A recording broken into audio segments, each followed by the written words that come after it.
Sarah.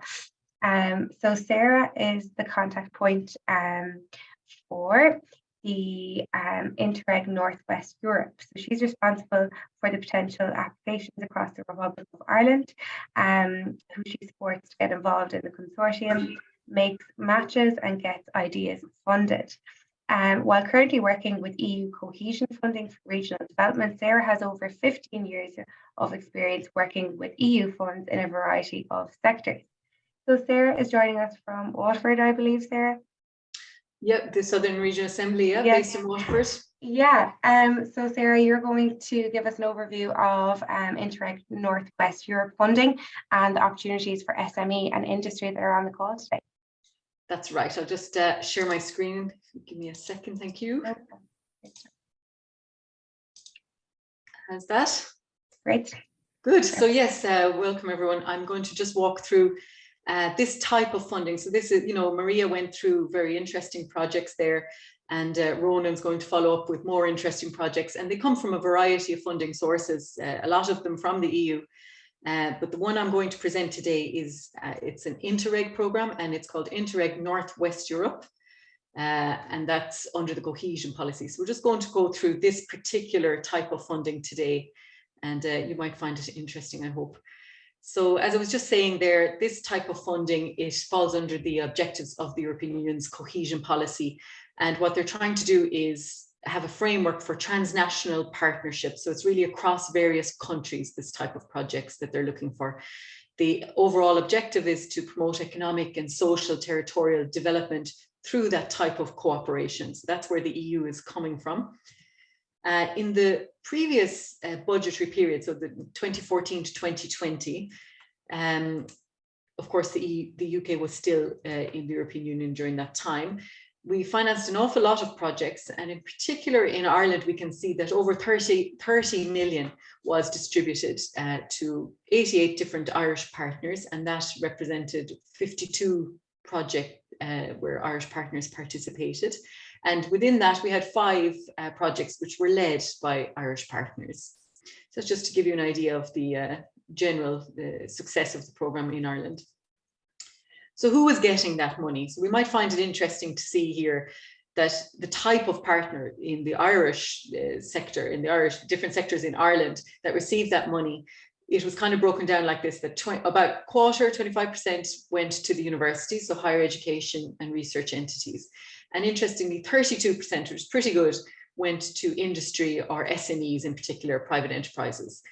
Then we had around 30% again going to public authorities, local, regional, national authorities. And that's in there is where you'd find sectoral agencies such as Teagasc, actually. So that's, just to give you an idea who's behind that. Sometimes local authorities like county councils would also have received funding, or even different other sectoral agencies like the Sustainable Energy Authority of Ireland would have received funding from us. And the other 11% went to interest groups, community development groups, or NGOs that might be representative from a sector. In the new programme, as we know, the UK has left the European Union, so they're not actually included in the new programme area. So in that map on the screen there, you'll see the 7 countries that are included. So we have Belgium, France, Germany, Ireland, Luxembourg, Netherlands, and Switzerland. So there's over 310 million EU contribution available. That in every project, you make your budget for 100%, and the EU would give 60% of that total. And then the project partners would have to come up with the remainder, that 40%. Projects require 3 different partners from 3 different countries. Partners from outside the EU, the Northwest European area, so that blue area, can only join if it's really well justified. And just a note on the UK to say that they can actually be what we call associated partners, which is like an observer status, where they would be paid maybe to attend some of your meetings if they have some expertise that they'd like to bring, and they can listen in on your project to gain information from the outputs. But they couldn't receive money, let's say, for salaries. They would only get basic travel and subsistence. And just note as well, because today is kind of focused on SMEs and industry, that a consortium must be led always by a public not-for-profit entity. But usually you can find interested partners like Teagasc, for example, or BIM. So the thematic focus for this type of funding, Interreg North West Europe funding, we have 5 priority areas. They are climate and environment, energy transition, circular economy, innovation, resilience, and inclusive society. Now, each of those have within them, so those priority areas have within them what we call specific objectives. Now, don't mind the numbering. The numbering comes, you'll see there, under priority 1, the numbering is SO 2.7, 2.4. That's coming straight from the European Commission legal texts, and we can't change them.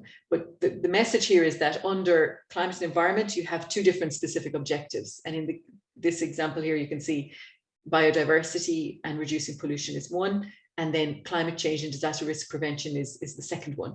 And a project will always have to choose just one of these specific objectives. So you choose your pillar, and within that, you choose your specific objective. Under priority 2, we have energy efficiency and renewable energy, so 2 different specific objectives.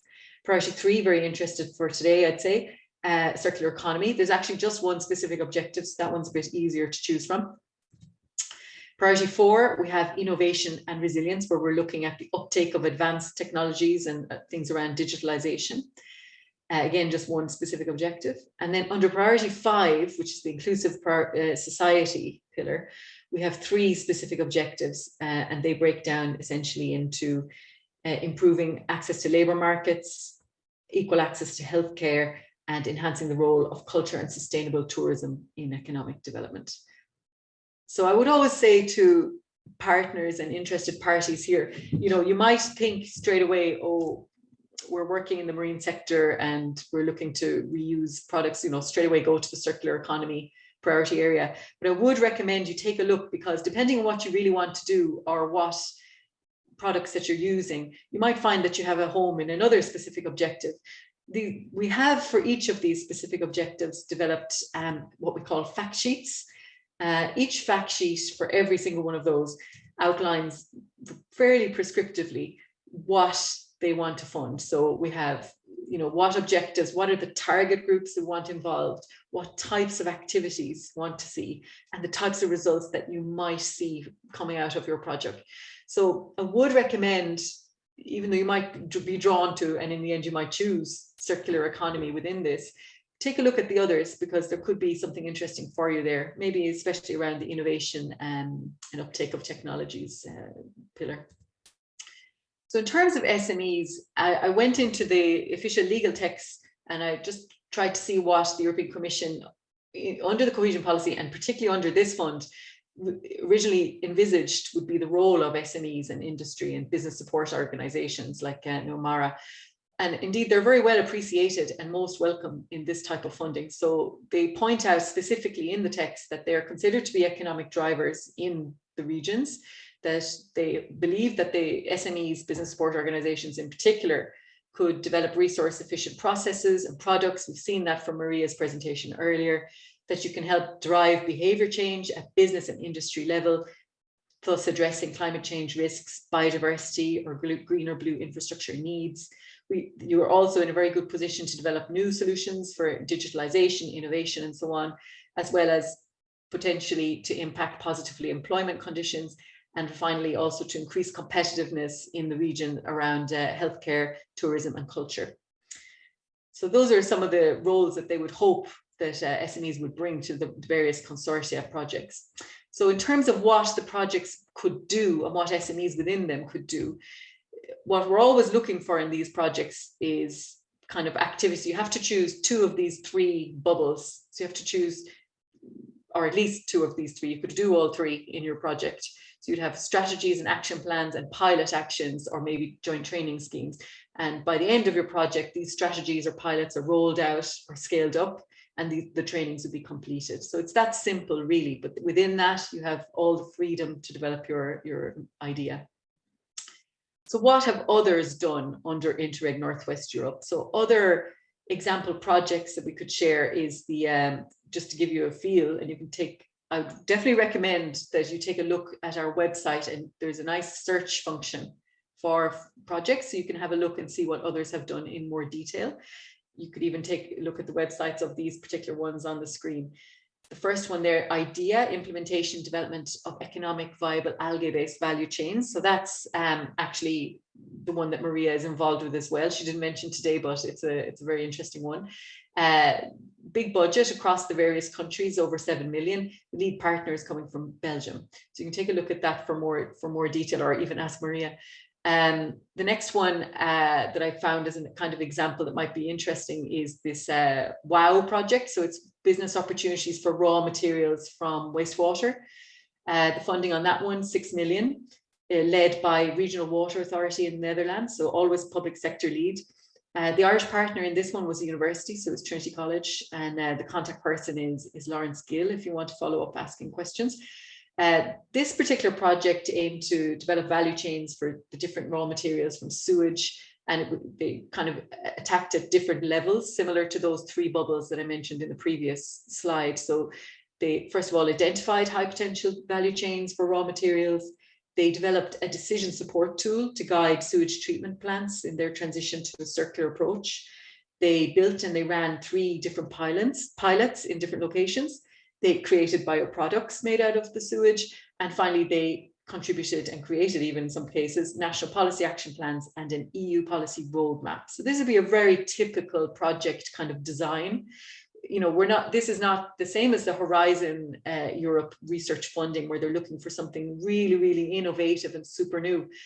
In Interreg North West Europe, we're often very much more interested in something that could be, that's already maybe there, but that could be taken to that next level, or rolled out or scaled up and made into a strategy that could really be implemented. So the next example that I had was this ALGAD project. Creating value from waste nutrients, integrating algal and anaerobic digestion technology. That was, again, 6 million kind of project. Lead partner in this case was from Swansea in the UK. And actually, there were no Irish partners, but I thought it was an interesting one to share, because again, it has this nice link with the algae for your sector, and it's a nice project design, the type of project that they usually look to fund. So they have that typical pilot, the 3 pilot facilities developed in real life conditions in Devon, in Ghent, and in Brittany. And each facility used their local conditions, which might be different, to grow the algae and to record the different results. And then the info from those 3 pilots was used again to generate a decision support tool. And those tools, together with demonstration to various stakeholders, help to promote the adoption of a new technology. So this is a very nice example of the kind of project that we'd be looking for, and that transnational, multi-country approach. So as we were saying earlier, what we're looking to fund usually is what they consider to be a good project. So they usually want to have what we call the quadruple helix. So that's the public, the private, the academia, and the civil society, all within the consortium. So private sector is very welcome in these projects, just exactly because we're at that end of the technology readiness level scale. So we're really looking, they're a really important stakeholder at that point for the products to reach the market and for strategies to be taken up by governments or stakeholders. So we stated very clearly in every specific objective fact sheet that which of these groupings we see as relevant to the objective and how they might play a role. A good project, as I was saying earlier, also really needs to specify why it's needed in different countries. And this can be a stumbling block for smaller Irish entities in particular. You know, the question will come back if it's not well designed. The question will come back: why is this project needed in 3 countries? Why wouldn't you just get funding from Enterprise Ireland for this type of project? So you really need to think it out well, or join together with other entities that have this transnational multi-country vision with where you identify the common problem in the 3 countries and what change or results your project could bring. So this is, and then of course it needs to be taking into account the strategic background. So, you know, things like the climate action plan in various countries, the cohesion policy generally, and then more locally, there might be regional strategies such as our own in the southern region. We have the regional spatial economic strategy. It's one of those available for each of the 3 regions in Ireland. So a good project needs this strong intervention logic. So we just kind of discussed there, what is the common challenge that the project will address? does it fit well with a specific objective that you've chosen? How will you address key challenges? And then who are the key actors? Are you touching off those, the public, the private, the academia, and the industry, and the civil society? And then clearly, what are the expected results? So that's what we're asking for at step one. Step one, we allow a few months, around 3 months, and it's actually just an 8 to 10 page document, fairly short in the world of EU project applications. And we're just asking for information at high level. The budget at step one, for example, is just one figure. We don't ask for any breakdown. We don't ask where you're going to get your co-funding from, just one figure. If you pass to step two, then we get into the nitty-gritty of your work packages, your activities, and all the details. So in terms of calls, we try to have new calls around every 9 months. It's a 2-step process that I just mentioned. First step, fairly easy. Second step, a lot more in depth. And from the application at the first step all the way through to you winning and actually signing a grant agreement and starting work, usually allow 1 calendar year. So we had our first call in March this year. Step 1 deadline was in June. People learned if they passed to step 2 in September, and they're now preparing their final applications for December, and they'll be told February, hopefully, and start working in March on their projects. Call 2 about to open next week, so this is a very timely webinar. The deadline for call 2 is 9th February next year, and you'll then learn whether you pass by sort of end of March, April. And step 2 deadline then, if you're selected, would be July, and the outcome of that, and you'll be able to start your work, hopefully, would be around October, November next year. We'll also have, and this could be interesting for some business players on the call, so we also have what we call a small scale project idea. So as you notice, some of those were very big funding. They're, multi-millions, and you mightn't be in a position to receive multi-million from the European Union. So we also have what we call small scale projects. And the idea is that it might be a small idea, but it could lead to a bigger project into the future. And it allows access to new stakeholders that wouldn't normally be able to access this type of funding. So essentially projects in this would have smaller scope, smaller partnership size, maybe 2 partners, 2 countries, and a shorter duration, so 18 months, as opposed to normal projects, which would be, those multi-million projects would be 3 to 5 years.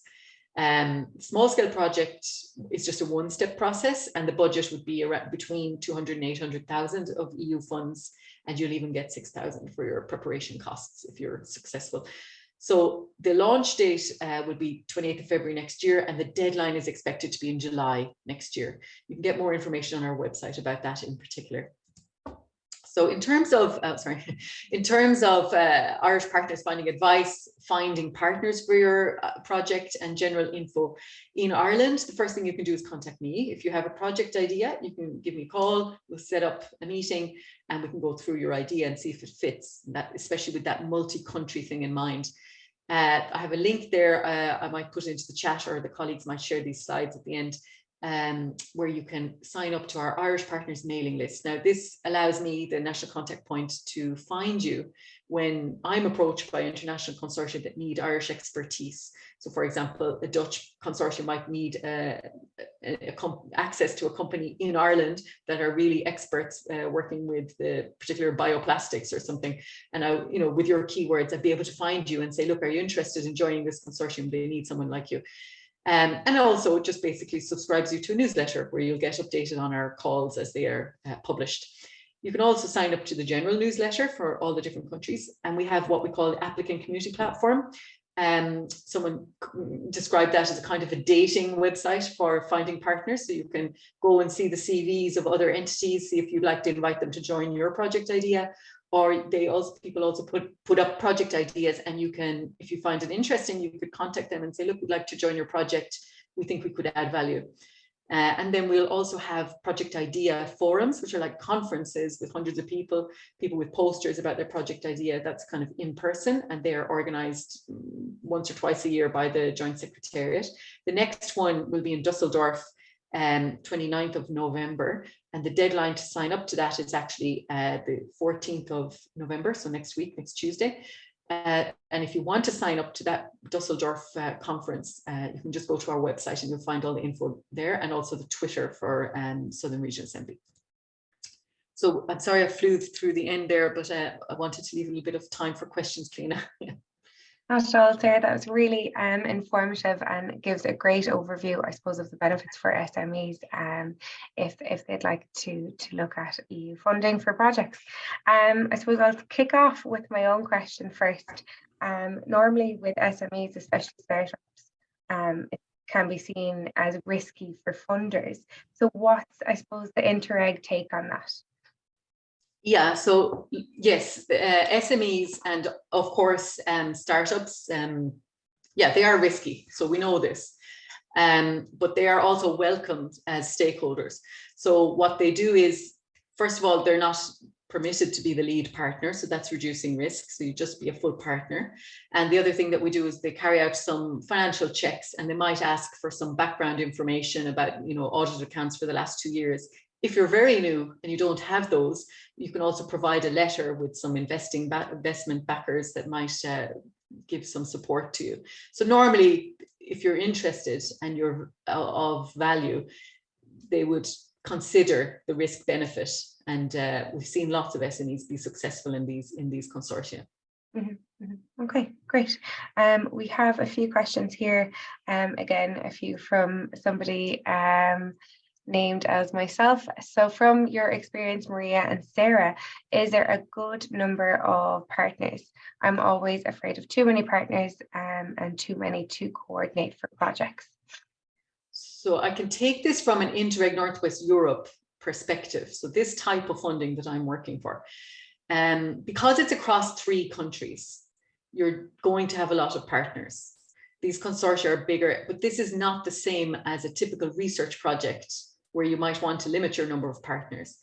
Because our fund is really looking at the rollout and the scale up, you really need to have the key stakeholders on board and involved. So that might mean 3 partners per country, minimum 3 countries. That might mean 9 partners as a minimum. But what I would say is that they don't all have to be full partners. So you could have some that you're responsible for reporting and budget and all those kind of difficult matters as a coordinator, and some that would simply be these observer associated partners. And that could be maybe the role of the authorities, or, you know, you wouldn't have to have everyone fully involved. Okay, great. Another question is, hi Sarah, many thanks. We are an SME registered in Northern Ireland. Is the treatment the same as for the UK, re the eligibility? I'm afraid it is, yeah. Okay, so to recap on that, they can be associate partners that would be paid a fee for their opinion, is it? No, no, they would be associated partners, cannot receive any funding, okay. Cash. Okay. So the only thing you'd get is reimbursement for travel if you were to attend some meetings of the consortium. Now, what I would say to that SME in Northern Ireland, what we've noticed is a trend of various companies and industry members in the UK opening an Irish office. So that could be something to investigate, but that it would have to be truly based in Ireland, and we would be looking for the claims. We'd be coming to look for employment contracts and proofs of existence in the Republic. Yeah. Mm-hmm. Okay, great, thanks Sarah. And the last one is the rate 60% for both public and industry. That's right, it's 60% across the board, so all the stakeholders have the same. Yeah. Okay, great stuff. Okay, Gur Míle Maith, Sarah, and I don't think we have any more questions. We finished bang on time for you. So Gur Míle Maith,